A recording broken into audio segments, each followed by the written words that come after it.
경찰이 인천시 상수도 사업본부를 압수수색했습니다. 붉은 수돗물 사태에 대한 과실 여부를 확인하기 위해서입니다. 김포시의회가 김포도시철도 개통 지연 사태를 명확히 밝히기 위해 조사특별위원회를 구성했습니다. 초등학교 교실이 부족해 학교 바깥 문화부지에 교실을 증축하자는 주민들과 문화부지를 본래 용도로 사용해야 한다는 주민들 간의 의견이 부딪히고 있습니다. 남북관계 개선 분위기 속에 경기도의 남북교류협력 사업도 기대를 늘려가고 있습니다. 이화영 경기도 평화부지사에게 한강하고 개발 등 경기도의 남북교류협력 사업 들어봅니다.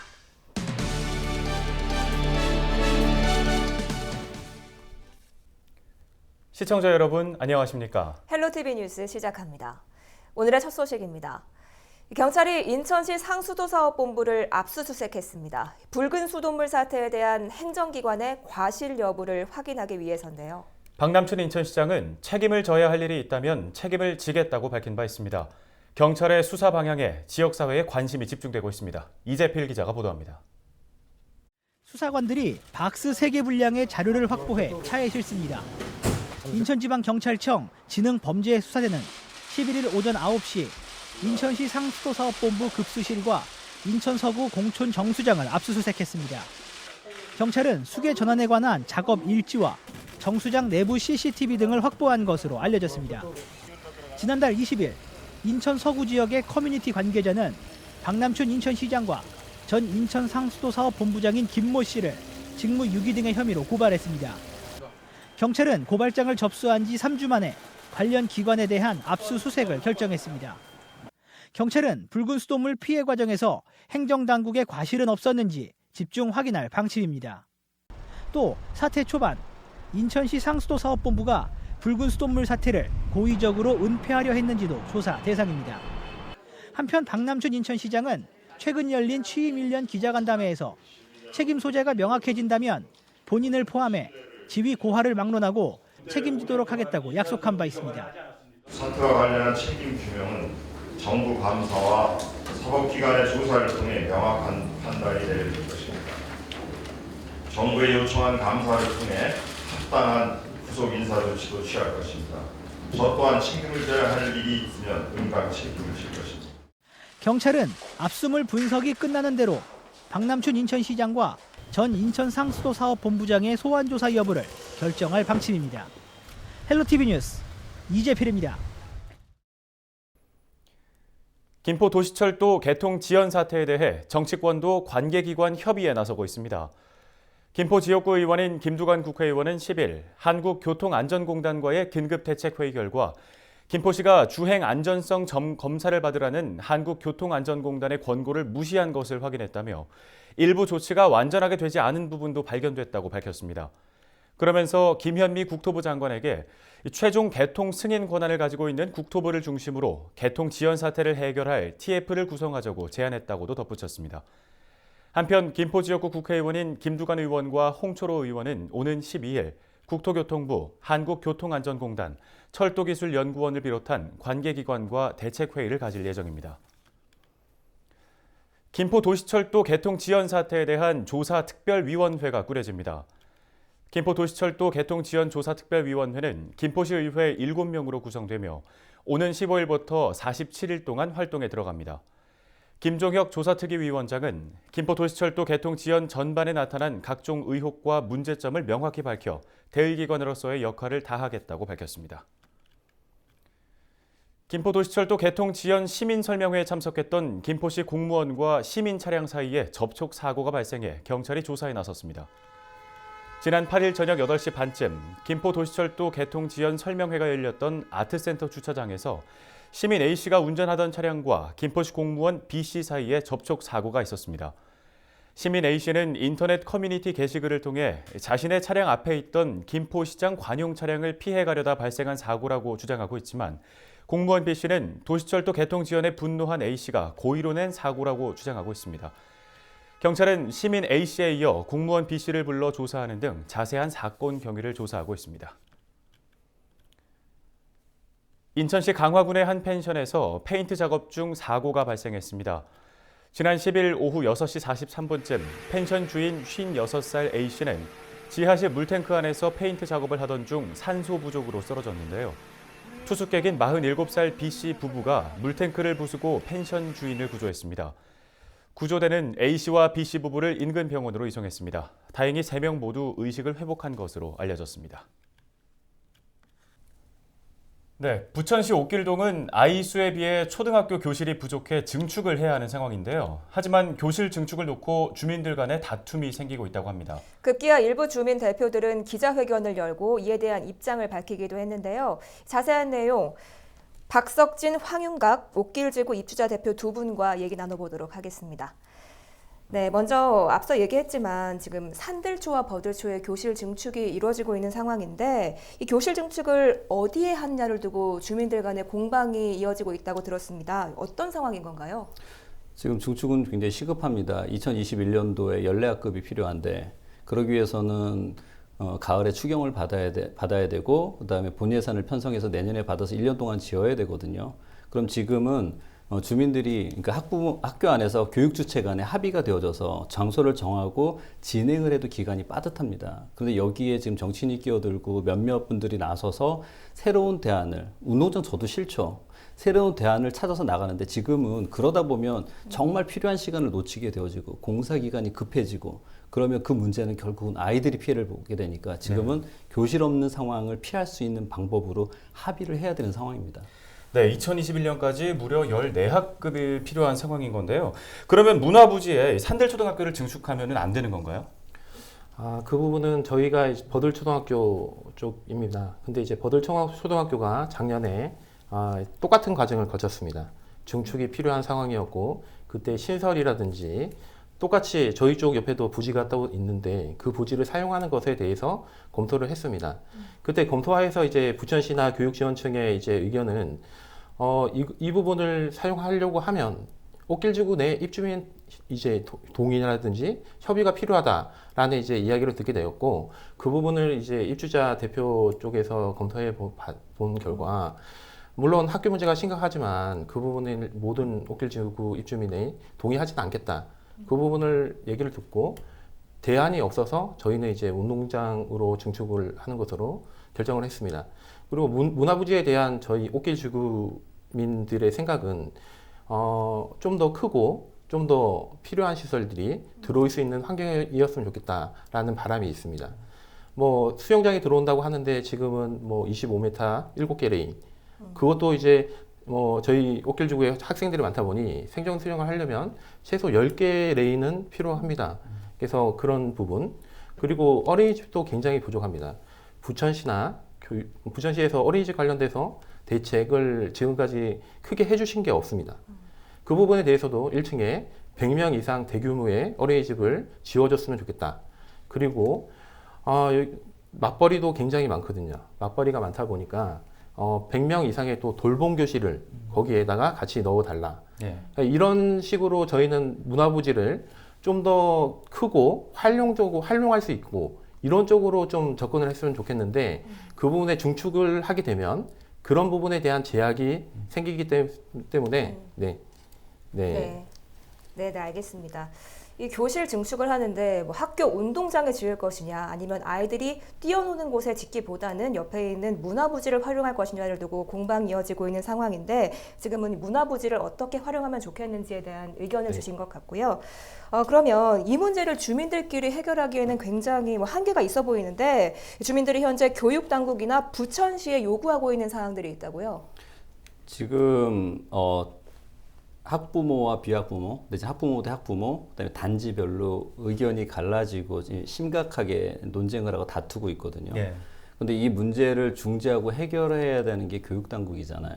근데 교육당국이 그것을 회피하고 이 갈등의 상황에서 중재로서 나서지 못하고 있고요. 그다음에 시청에서 시청 담당 공무원들이 정확한 답변, 그러니까 원론적인 답변이 할 수 있지만 이게 실제적으로 그 기간 안에 될 수 있는지 없는지에 대한 정확한 답변을 주지 않아서 진행하는 사람들은 저희한테 주어진 지금 2달 이내에 모든 것을 결정해야 되는데 결정할 수 있는 걸 주지 않고 지금 전혀 나서지 않고 있어요. 네.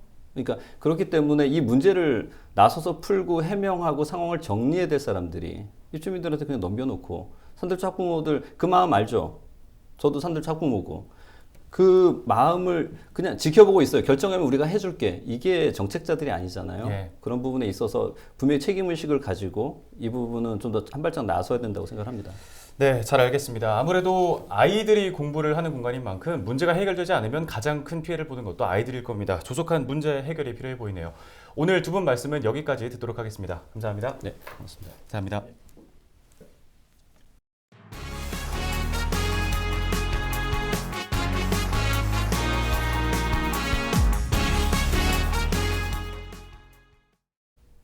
취임 1년을 맞은 이화영 경기도 평화부지사가 남북경제 교류에 대한 청사진을 제시했습니다.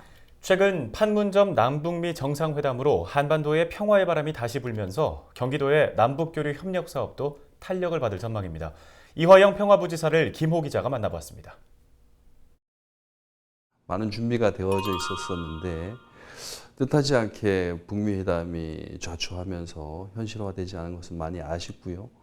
그러나 현재 다시 또 북미 관계가 개선될 그런 여지가 보이기 때문에 그동안 북하고 협상해 왔었던 것들이 정세가 호전되고 제재가 좀 완화된다면 바로도 현실화해서 좀 작업을 할 수 있는 그런 상태는 될 수 있을 것 같습니다. 그래서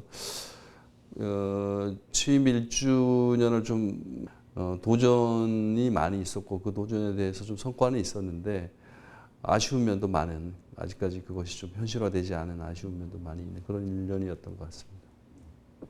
이 어려운 상황 속에서 남북 간이 계속 교류 협력하는 그런 어떤 모멘텀을 계속 유지하는 데 경기도는 기여했다고 생각을 합니다. 이번에 7월에 열리는 필리핀에서 열리는 이 아태 평화 대회에서는 이제는 그런 행사 이런 부분도 물론 있지만 가능한 좀 기업 간의 교류, 경제 협력 분야에 좀 많이 집중을 하려고 하고 있습니다. 그래서 경제 협력을 위한 라운드 테이블을 북측하고 마련을 하고 있어서 앞으로 우리 경기도 내에 있는 소기업, 중소기업, 물론 대기업도 포함해서 북하고 좀 경제적 협력을 통해서 서로 상생할 수 있는 모델을 만들어가는 것 이런 곳에 많이 좀 지원을 하려고 하고 있습니다. 국내에서는 9월 달에 그런 DMZ 이론에서 그동안 좀 산만하게 진행되어 왔었던 DMZ 행사를 좀 집중해서 평화 포럼도 하고 또 콘서트도 규모 있게 하고 또 DMZ 다큐 영화제도 같은 시기에 하고 또 도자 교류 축제라든지 또 지방자치단체 그 기초단체가 참여하는 그런 박람회, 평화 박람회 이런 것들을 9월 19일부터 21일까지 집중해서 DMZ 이론에서 펼쳐 나갈 그런 준비들을 하고 있습니다. 옥류관의 대한민국 내에 분점을 내는 것에 대한 것은 계속 합의되어져 있고 계속 유지되고 있습니다. 부지도 적극적인 지방자치단체가 있어서 부지 준비도 좀 잘 되고 있고요. 좀 국내 유수한 기업도 관심이 있어서 좀 내부적으로 논의를 하고 있고 이런 단계에 있습니다. 좀 정리해서 말씀을 드리자면 최근에 이제 북미 관계가 개선 조짐이 있어서 북한의 비핵화 일정 정도 진행되고 미국에서 그 제재를 일부 완화하면 바로 집행할 수 있는 준비 단계는 되어 있다 이렇게 말씀드릴 수 있습니다. 좀 옹진부터 김포 조광까지 해서 지금 DMZ 155마일의 개념을 해상까지도 확대해가지고 지금 걷는 길이 거의 완성되어 있죠. 평화 누리길 완성되어 가고 있지 않습니까? 이거를 육지의 길만이 개념이 아니라 해상 로드까지를 완성시켜 나가는 걸 구상하고 있습니다. 그래서 앞으로 이런 DMZ 길이라 그러면 이 해상도 국민들에게 인식될 수 있도록 잘 준비를 해서 저희 도가 김포 주변에 그런 조강 옛날 애기봉 근처에 공연장도 만들고 이런 작업들을 진행해 나가고 있습니다. 우리가 9.19 1주년 기념 DMZ 평화 페스티벌을 잘 진행을 하면 그리고 그 사이에 좀 북미 관계가 개선돼서 아까 말씀드린 것처럼 옥류관 분점이라도 좀 되고 또 파주 개성 평화 마라톤 대회 같은 것도 좀 이루어지고 이런 것들이 이루어진다면 성과가 좀 있다면 출마를 하는 것도 연구해 봐야겠지만 지금은 좀 이 부지사로서 평화 부지사로서 이 남아져 있는 일에 좀 집중하는 것이 올바른 태도가 아닌가 이렇게 생각하고 있습니다. 여러 가지로 우리나라의 자영업, 소기업, 중소기업 하시는 분들이 많이 어려운데 시장의 확대 차원에서도 북과의 협력은 필요하고 또 특히 제조업을 하시는 분들도 북에하고 협력을 하면은 굉장히 좋은 효과가 많이 있으니까 이 평화가 경제다라는 이 입장에 대해서 도민들이 좀 깊이 관심을 가져주시고 성원해 주시면 고맙겠습니다.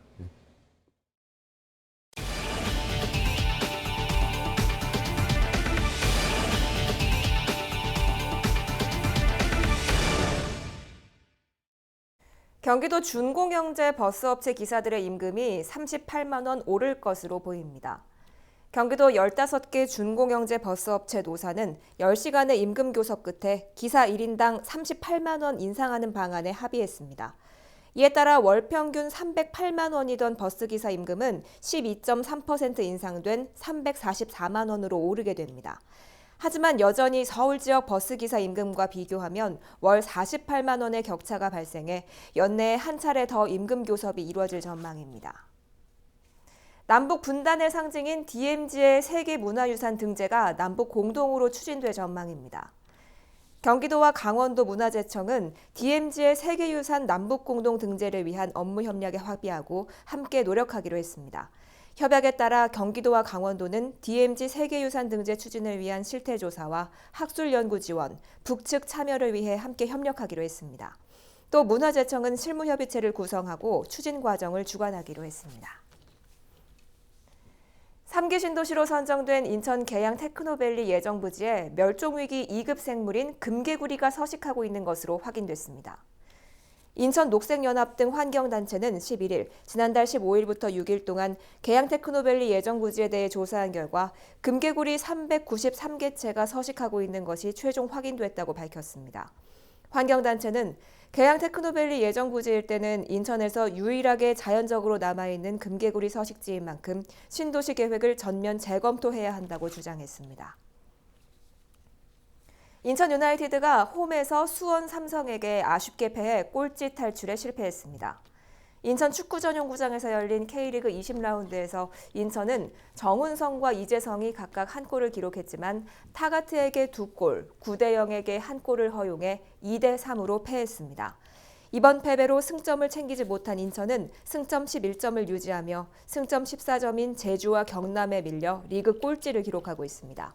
인천은 주말인 오는 13일 서울과 리그 21라운드를 치를 예정이지만 서울이 현재 리그 3위를 달리는 강팀이어서 쉽지 않은 경기가 될 전망입니다. 경기도의 버스 요금이 최대 600원 인상될 전망입니다. 경기도의회는 경기도가 제출한 시내버스 요금 조정 계획에 대한 도의회 의견 청취안을 가결했다고 밝혔습니다. 요금 조정안에는 시내버스 200원, 좌석버스 400원, 경기 순환버스 600원을 인상하는 내용이 포함됐습니다. 버스 요금 인상은 다음 주 본회의와 소비자정책위원회 심의를 거쳐 최종 결정됩니다. 인천시가 중소벤처기업부에서 추진하고 있는 스타트업 파크 공모 사업의 최종 유치 지역으로 선정됐습니다. 이에 따라 사업 지역인 인천 송도 투모로우시티는 글로벌 혁신 창업 클러스터로 조성됩니다. 정부는 사업을 위해 121억 원을 지원하는데요. 인천시는 내년 상반기까지 투모로우시티의 리모델링 공사를 마무리하겠다는 계획입니다. 부평 이동 행정복지센터가 11일 착공했습니다. 새로운 부평 이동 행정복지센터는 미쓰비시 줄사택 부지에 들어설 계획인데요. 특히 부평구는 지하 2층 규모의 공영주차장도 함께 조성해 지역의 주차 문제를 조금이나마 해소할 방침입니다. 부평 이동 행정복지센터는 내년 12월 준공 예정입니다.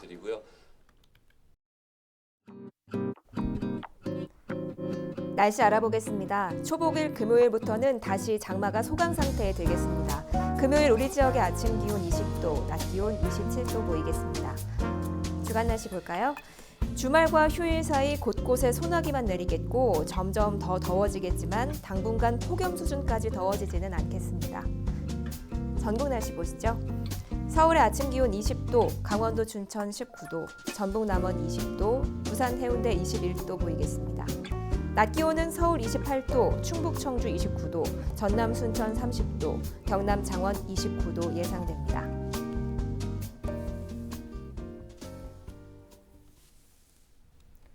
저희가 오늘 준비한 소식은 여기까지입니다. 헬로티비 뉴스는 언제나 지역 주민 여러분 곁에 있겠습니다. 시청해주신 여러분 고맙습니다.